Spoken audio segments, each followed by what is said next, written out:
On being out of fashion,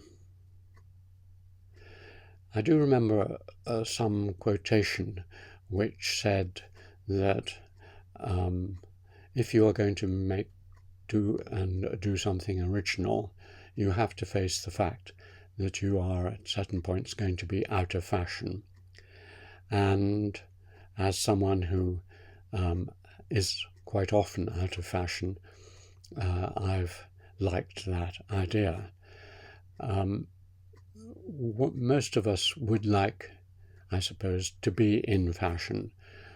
Certainly as an academic, you feel when you're with your colleagues, when I was teaching, or with my students, I should keep up with the fashions. I should know the latest French structuralist thought on various subjects, or the latest revision to the views on the origins of the English Civil War, or whatever it was. And if I didn't do that, then my students or my colleagues would smile to themselves and say, well, he's a bit behind in his reading or discussions. So you had to keep up with the fashions, and I tried to do so to a large extent.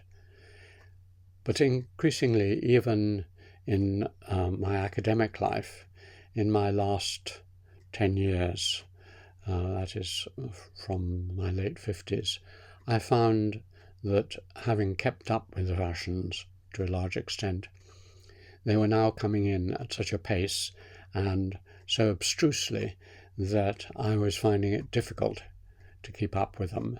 And this was reflected in the fact that my teaching began to drop from the third year special subjects down to the second and even first years, because I felt at home there, but I felt more uneasy. I knew that I couldn't teach my students the latest on people whose name was dropped in conversations or in seminars with my colleagues, and I didn't know who they were or what some of the new terms like ontology and others meant, and I had to look them up. So I became a bit out of fashion within my subject, as I think older academics often do. But it's a wider thing than that, because in much of my work, I've been searching for or trying to answer questions which are not particularly in fashion. I'm not even aware of what the fashions are.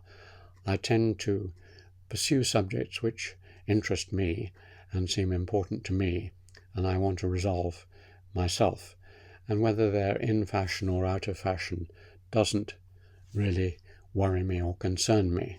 I work on the borderlands between disciplines, and often these are subjects which my right-minded colleagues would think were pretty crazy. I mean, what anthropologist is going to write a world history of glass or tea, or write letters to their granddaughter? And these are hobbies, as you might call them. They're not really the sort of thing that a serious academic should be doing. I, through good fortune, got to a position where it didn't really matter too much. I couldn't be promoted any further. I was my own man. Had a secure job. I had the support of my family and Sarah, so I could go on being out of fashion. And when I look at many people who I admire, they were in the same way in their writings out of fashion. Montesquieu or Montaigne or many French writers were going on their own way and ignoring the fashions of their times. So my feeling is, and I hope this doesn't sound pretentious, that if you're going to make a major breakthrough, you have to rise above the fashions of your time. You have to reach a level where you are asking really big and important questions. So a number of people who write to me say, Alan, you are one of the last people who asks those sorts of questions. In other words, what is the meaning of life questions, and what is the nature of man, and how did the modern world emerge? Very big and wide questions. They say, well, most of my colleagues and I and others get on with smaller bits and pieces, and you are part of a lost generation which used to ask those sorts of questions in anthropology and history, but it's now out of fashion. And that is perhaps true. It doesn't worry me. And the great thing about fashions, of course, is that they come and go. So what is out of fashion in the year 2000 may well be back in fashion in the year 2020. And we don't, as thinkers, really need to worry. It's the same as dress lengths or hairstyles. It comes in, it goes out, and you just wear the hairstyle and the clothing that makes you feel comfortable.